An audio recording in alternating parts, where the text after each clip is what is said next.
नमस्कार, आप देख रहे हैं द लाइव टीवी और मैं आपके साथ जुनैद अंसारी। और 26 जनवरी की जो घटना हुई थी उसके बाद जो है अब दिल्ली पुलिस जो है एक्शन में दिख रही है और साफ़ तौर पे जो है जितने भी किसान नेता हैं उनको ऊपर भी जो है नोटिस जारी किया गया था। और आज जो है गाज़ीपुर बॉर्डर पे जहाँ पे राकेश टिकैत जो कार्यालय है, यहाँ पे मीडिया हाउस भी था, यहाँ बैठ के जो वो बातें करते हैं, वहाँ पे दिल्ली पुलिस ने नोटिस जारी किया है जो राकेश टिकैत के नाम है और जो भी उनके जो सहयोगी है उनके नाम है। साफ़ तौर पे इसमें यही दिया गया है कि जिन मुद्दों पे उन्होंने साइन किए थे रैली से पहले कि 12 बजे निकले जाएगा, 5 बजे तक रैली होगी, उसके बाद जो है कि ट्रैक्टर के पीछे ट्रॉली नहीं होगी, ये सब बातों पे बिंदुओं के एक एक बिंदु की तरह एक बिंदु जो है इसमें लिख के नोटिस पे ये चर्चा किया गया है। और साफ तौर पे ये भी कहा गया था कि 25 तारीख को चौथे में कि 25 तारीख को कुछ ऐसी गतिविधियां देखने को मिली थी जिसमें कि आतंकियों को जो जिक्र किया गया है और साफ तौर पे कहा गया था कि सिंगू बॉर्डर, टिकरी बॉर्डर और तीनों बॉर्डर की जिक्र किया गया है। ये जो नोटिस चर्चा किया गया है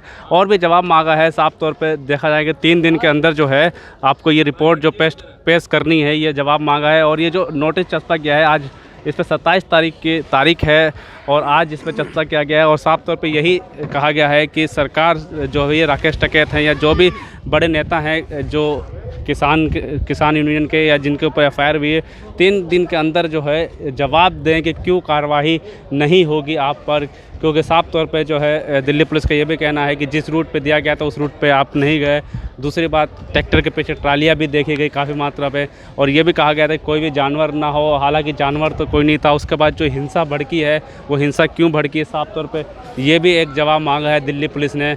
और ये जो है कि सख्त जो रवैया अपना रही है दिल्ली पुलिस, क्योंकि गृह मंत्रालय से भी साफ तौर पर ऑर्डर हो गया है कि हर हाल में जो है जो 26 जनवरी को जो हुआ उसको लेकर जो है उसको जवाब जो है अब देना ही पड़ेगा, किसी भी हाल में है। 3 दिन के अंदर जो है सारे नेताओं को पेश होना है पुलिस के सामने। 26 जनवरी की घटना के बाद जो है अब दिल्ली पुलिस सख्त रवैया अपना रही है और आज जो है गाज़ीपुर बॉर्डर पे जो है एक चस्पा भी किया गया राकेश टिकैत और उनके साथियों के नाम कि 3 दिन के अंदर जो है जवाब देना है कि आखिर जो 26 तारीख को जो ये घटना घटी वो क्यों घटी। जय हिंद, मैं मर्देव चतुर्वेदी, रिटायर्ड बीएसएफ। अभियोग का लग जाना अभियुक्त नहीं हो जाता है, हमें अभियुक्त मत मानिए, हम भी अपना पक्ष रखेंगे, अदालत में उसका जवाब देंगे। पहली बात जवाब देंगे, इसमें घबराने की जरूरत नहीं है, वो पक्ष पर चलता है, हमारा नोटिस है, जवाब देंगे, वो कोर्ट तय करेगा कौन दोषी है कौन नहीं दोषी। पहली बात। दूसरी बात, पूरी जिम्मेदारी, मैं सुरक्षा कर्मी होने के नाते मैं भी ड्यूटी किया हूँ, पूरी जिम्मेदारी मेरी थी। हर व्यक्ति की जिम्मेदारी नियुक्त की गई होगी। बताया गया होगा कि आपकी जिम्मेदारी, अगर कोई भी प्रोटोकॉल जो हमें दिया गया था और उल्लंघन होगा तो आप रोकेंगे। वहाँ पे अधिकारी एक होगा, अगर इस तरह का ट्रैक्टर लगा होगा उसको भी नोटिस दे दिया होगा कि ये जो 37 है इसके बरखिलाफ जो होगा वो एक्शन ये अधिकारी वो लेंगे सारी। अगर कोई कहीं बढ़ेगा तो आप क्या करेंगे, उसमें डीआईजी स्तर तक का, आईजी स्तर तक का उसमें होता है। तो मैं पूछना चाहता हूँ कि वो सुरक्षा एजेंसियाँ खड़ी क्या कर रही थी जब ट्रैक्टर लगा के टाली आगे बढ़ी, ट्रैक्टर क्यों नहीं खोला गया? वो सुरक्षा कर्मी जो उसके अधीन काम कर रहा था अधिकारी क्या कर रहा था? जब इस तरह से अलग अलग दिशाओं में बढ़ने लगे वो हलफनामा पेश कर क्यों गए, उनसे पूछा जाएगा क्यों गए। तो सवाल यह है कि सारी जिम्मेदारी ये पुलिस की बनती है, क्योंकि ये संघवाद, आपने देखा होगा कि सारी चीज़ों के बाद ट्रैफिक पर एक ट्रैफिक पुलिस खड़ा होता है, हमें पता है, वो बोलता है रास्ता खुल गया फिर भी कहता है ऐसे। तो ये सिस्टम में है, संघवाद में नागरिक शास्त्र पढ़े और पढ़ाए कि हमको बताया जाएगा। एक आत्मवाद में होता है कि हम अपने आप जाएंगे। जब बताया तो तब, जब पहले ही मना कर दिया कि आपको इधर जाना ही नहीं है तो फिर बताने का मतलब बैरिकेड हम बता रहे हैं ना, हम गए कहाँ? जब उन्होंने क्या किया कि कुछ ट्रैक्टर निकलने के बाद आप खुद इस बात की पुष्टि पत्रकार कर रहे हैं कि जो रूट था उसको बाधित किया गया, बैरिकेड्स लगा दिया गया, तो फिर उनको उधर भेजा गया। पहला उल्लंघन हो गया, जब वहाँ गए तो वहाँ भी रोक दिया गया, तो जाए कहाँ? अब बताइए हमारा रूट कहाँ है भाई? तो ये कहीं ना कहीं एक प्रायोजित चाल थी भीड़ को उग्र करने का। और यहाँ तक कि ये भी सुनने में आता, क्यों कह सकते हैं भाई, जब रूट में हम जा रहे हैं आप रूट बंद कर दिया, आप इधर चले गए, उधर बैरिकेड लगा गया, तो क्या हो गया? कैद कर लिया हमको। ये क्या मनसा उसे, आप बताइए क्या मनसा? हम इधर हमको जाना है, आपने बंद कर दिया, फिर इधर हम चले, आप इधर भेज दिया, वहाँ भी बंद कर दिए, तो फिर क्या होगा बताइए? हम किस स्थिति में है? आपने प्रोटोकॉल का उल्लंघन किया कि किसान ने किया, आप बताएं। दिल्ली पुलिस कह रही है कि आप लोगों की गलती है क्योंकि पहले ही नोटिस कर दिया गया था कि टाइम दे दी गई थी पहला दूसरा दे दिया गया था कि ट्रैक्टर के पीछे ट्राली नहीं होगी, ट्रैक्टर के पीछे ट्राली भी गई। तो साफ तौर पर दिल्ली पुलिस का यही कहना है कि सारे जितने भी प्रोटोकॉल दिए गए थे सब सारे प्रोटोकॉल तोड़े गए। देखिए, दिल्ली पुलिस ने बोला ना कि टाइम दे दिया था, तो टाइम देने से पहले जो गया उसकी रोकना दिल्ली पुलिस की जिम्मेवारी थी, पहली बात। दूसरा बोले कि ट्रैक्टर के पीछे ट्राली लगी थी, अगर जो ट्रैक्टर के पीछे ट्राली लगी थी तो उस ट्राली को वहीं खुलवा करके साइड करवा देना था, ये भी दिल्ली पुलिस की जिम्मेवारी बनती है। अच्छा, लेकिन आप लोगों की क्या जिम्मेवारी है?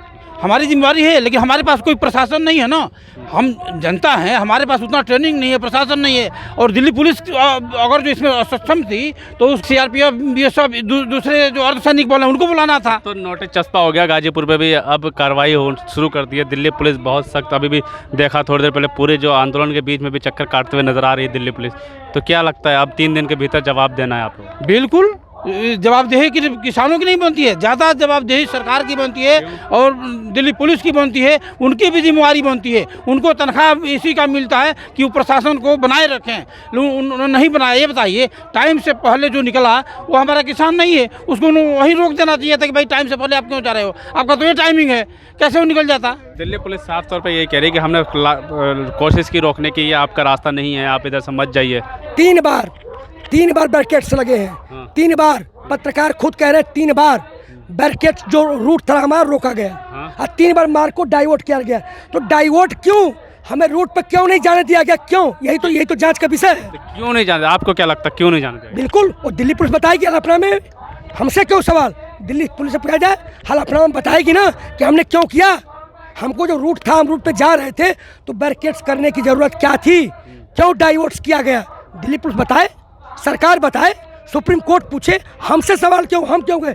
हमको तो आपने बंद कर दिया रास्ता, बोले जाइए इधर से, हम चले गए। तो दिल्ली पुलिस बताए भाई, हमसे सवाल क्यों?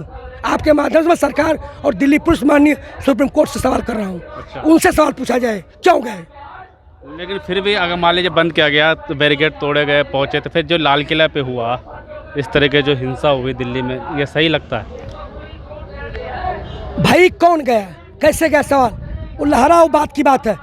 भाई लाल किले में सेंध कैसे लगी, वहाँ तो संतरी खड़ा होता हुआ, पता है गणतंत्र दिवस पर 52 की परेड होती है, चौथाई क्वार्टर गार्ड में 52 आदमी लाल किले की सुरक्षा में, और ऊपर व्यक्ति चढ़ाता है, बिना मर्जी चढ़ सकता है। अगर बॉर्डर से कोई दुश्मन का क्रॉस होता है, जब तक हम मर नहीं जाएंगे तब तक क्रॉस नहीं करने देंगे। लाल किला कोई मामूली चीज़ नहीं है, वहाँ सेंध लगी है। ये सोचने का विषय, समझने का, जांच का विषय, सुप्रीम कोर्ट को संज्ञान लेने का विषय है कि कैसे और क्यों गया। ये सवाल उठता है, कल फिर होगा, परसों फिर होगा। फिर कौन सुरक्षित है? हमारी सुरक्षा व्यवस्था हटा ली गई है, हमारा पानी नहीं दिया जा रहा है, हमारी बिजली कटौती की जा रही है। क्यों नहीं सुप्रीम कोर्ट सवाल कर रहा है? क्यों नहीं आप लोग उनसे पूछ रहे हैं? क्या यही लोकतंत्र है? सारी जिम्मेदारी हमारी, पानी नहीं मिले हम दोषी, बिजली काट दिया हम दोषी, हमको डाइवर्ट कर दिया हमसे सवाल, लाल किले पर कोई चढ़ जाए हमसे सवाल। क्या यही लोकतंत्र है? हम दुखी हैं, स्तब्ध हैं। क्या यही जनगण मन अधिनायक को कुचला जा रहा है, भारत भाग्य विधाता को कुचला जा रहा है? निश्चित रूप से हम दुखी हैं, परेशान हैं। सब कुछ होता है, चस्पा होता है, अगर मैं नहीं पालन करता हूं तो अधिकार बनता है पालन करवाने का उनका, सबसे बड़ी जिम्मेदार है। कल तो कोई बारूद लेकर चला जाएगा तो आप कहेंगे अब मत लेके जाना, कोई भी जा सकता है, तो उनका पालन करवाने की जिम्मेदारी उनकी बनती है। अगर ऐसा पालन नहीं हुआ तो फिर सुरक्षा कहाँ है? कैसे सुरक्षा का दम भरते हैं मुझे बताइए। कल कोई बारूद लेके चला गया होता तो तब क्या होता बताइए? आप कहते किसान दोषी है, कौन पकड़ेगा? हमें क्या पता है? तो जैसे ही 37 प्रोटोकॉल का पालन नहीं हो रहा था तो दिल्ली पुलिस क्या कर रही थी, उनके रडार क्या कर रहे थे, CCTV कैमरे लगे हुए थे, मुझे पता, I know very well. DG साहब भी उसको देख रहे थे, IG साहब देख रहे थे। जब पहला ट्रैक्टर गया तो क्यों रोका गया? आप खंगालिए, सुप्रीम कोर्ट मांगेगा। सारी चीज़ें CCTV कैमरे पर देखी जा रही थी, सब कुछ चीज़ें। क्या हो रहा है आएगा सुप्रीम कोर्ट में। DG क्या कर रहा था, IG क्या कर रहे थे? आप अगर किसी व्यक्ति को बोलोगे कि रुक जाओ तो आपसे पूछेगा आप कौन होते हैं मुझे रोकने वाले। लेकिन जिसको अथॉरिटी है, जिसको सरकार ने अथॉरिटी दे रखी है, पुलिस है, वो अगर किसी को भी बोलेगी कि रुको तो उसको रुकना पड़ेगा। रूट तो गलत लिया गया ना, रूट आपको दिया गया था कुछ और, फिर ITO सीधे लाल किले तक पहुंच गए। रूट को क्या है, डाइवर्ट किया गया, कहीं ना कहीं भटकाया गया। जो लोग, किसान लोग जो गांव से आए हुए थे, उनको नहीं पता था, उनको जिधर बोल दिया गया वो उस तरफ चलते चले गए, और इस तरह से किसी को कहीं जो गलत पहुंच गए थे, फिर फ़ोन से उनसे संपर्क हुआ, ऐसी बात नहीं, जो गलत पहुंच गए थे वो वापस भी आए।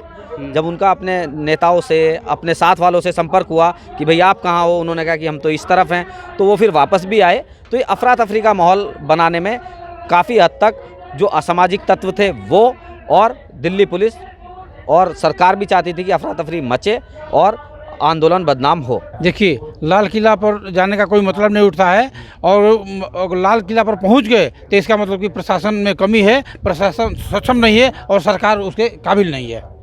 सरकार क्यों नहीं काबिल है? जी देखिए, सरकार फेल्यूर होती जा रही है। जो मुद्दे होने चाहिए थे इस देश में, बेरोजगारी, भ्रष्टाचार, महंगाई, वो आज चरम पे हैं अपने, लेकिन उन पे ना मीडिया बात कर रहा है, ना इस देश के बुद्धिजीवी बात कर रहे हैं। जो बात कर रहा है तो उसको कहीं ना कहीं उस मुद्दे से भटका दिया जा रहा है, और बात हो रही है धर्म, संप्रदाय और तरह तरह की चीज़ों पे। सरकार भी जवाबदेही है, सरकार का, दिल्ली सरकार का, सेंट्रल गवर्नमेंट का, और दिल्ली सरकार का नहीं, दिल्ली पुलिस का फेलियर है कि उन्होंने उनकी जो सुरक्षा है उसमें चूक रही, और जो प्रायोजित षड्यंत्र सरकार द्वारा रचा गया, भोले भाले किसानों को उन्होंने फंसाने की कोशिश की। जो गांवों से आए वे युवा थे, उनको उन्होंने गलत रास्ता दिखाया। रूट हमारे आधे ट्रैक्टर तो जो दिए गए रूट के ऊपर चले गए, और आधे जो ट्रैक्टर थे वो गलत दिशा में चले गए। सरकारी फेलियर है या फिर कुछ किसानों की भी, जो लोग गए वहाँ पे उनकी भी कुछ गलती है? हमारी बिल्कुल गलती, हम बिल्कुल गलती नहीं मानते। एक पैसे गलती नहीं है, सरासर उन्होंने जिम्मेदारी लिया था कि हम संभालेंगे, और क्यों नहीं संभाल पाए? जिम्मेदारी थी, नेताओं ने साफ तौर पे लिख के दिया था कि हम जिम्मेदारी लेते हैं, 1500 से 1600 हमारे वॉलंटियर भी होंगे। आगे सुनिए, बार नहीं, उसके आगे सुनिए, अगर जिम्मेदारी नहीं संभाल, अभी नोटिस क्यों आया है? जब जी उस समय गिरफ्तार क्यों नहीं किया गया? उस समय रैली क्यों नहीं खोली गई? उस समय ट्रैक्टर क्यों नहीं निकाला गया, ट्रैक्टर ट्राली को 37 का जो लोग, उस समय अब क्यों हमारे पर चट्टू आ रहे हैं? पहले ही काम कर लेते, सुरक्षा। कल कोई बड़ा हादसा हो जाता तो तब क्या होता बताइए? लाल किले का हादसा कम नहीं है, ये देश को सोचने का विषय है। अब क्यों? जब हाथी चली गई, अभी आप सर्प चला गया, लकीर पीट रहे हैं। क्या यही सुरक्षा है? इसी के सहारे जनता जिएगी? बिल्कुल। जय जवान। बिल्कुल साफ तौर पे जिस तरीके से आज दिल्ली पुलिस की तरफ से नोटिस जारी किया गया है और जवाब मांगा गया है किसान नेताओं से, वहीं जो बात की हमने किसानों से और फौजी हमारे साथ फौजियों से, तो साफ तौर पे ये कहना है कि सिर्फ हम ही क्यों जवाब दें, क्योंकि अगर मान लीजिए 26 जनवरी को अगर लाल किले तक पहुंच सकते हैं किसान, उनका रूट डाइवर्ट किया गया, ये आरोप लगा रहे हैं किसान जो है दिल्ली पुलिस पे, और वहीं दिल्ली पुलिस ये कह रही है कि किसान जो है बैरिकेड तोड़ते हुए वहां तक पहुंचे। तो जो फौजी भाई थे उन्होंने साफ तौर पे ये कहा कि ये जिम्मेदारी बनती है दिल्ली पुलिस की कि लाल किला जो है वो देश की शान है, वहाँ किसी भी तरीके से वहाँ पे कोई भी व्यक्ति नहीं पहुँच सकता और ऐसे नहीं जाने दिया सकता। ये एक सवाल खड़ा हो चुका है दिल्ली पुलिस के सुरक्षा पे। क्यों? क्योंकि साफ तौर पर अगर कोई भी आदमी अगर ऐसे जाने दिया जाए, तो अभी जैसे फौजी भाई ने कहा कि कोई तोप लेकर चला जाए, कोई बम लेकर चला जाए, अगर ऐसे कुछ घटना हो जाती तो उसका जो है जवाब कौन देता? तो ये सवाल जो उठ रहे हैं सुरक्षा पे भी, और कि क्या आप देखते हैं जिस तरीके से दिल्ली पुलिस जो जांच पड़ताल कर रही है उसमें क्या होता है, और किसान जो है वो क्या करते हैं, क्योंकि किसानों का अभी भी ये कहना है कि ये आंदोलन अभी कमज़ोर नहीं हुआ है, और ये आंदोलन तब तक चलेगा जब तक कि ये तीनों काले कानून जो वापस नहीं होंगे। लाइव टीवी, सच सबसे आगे।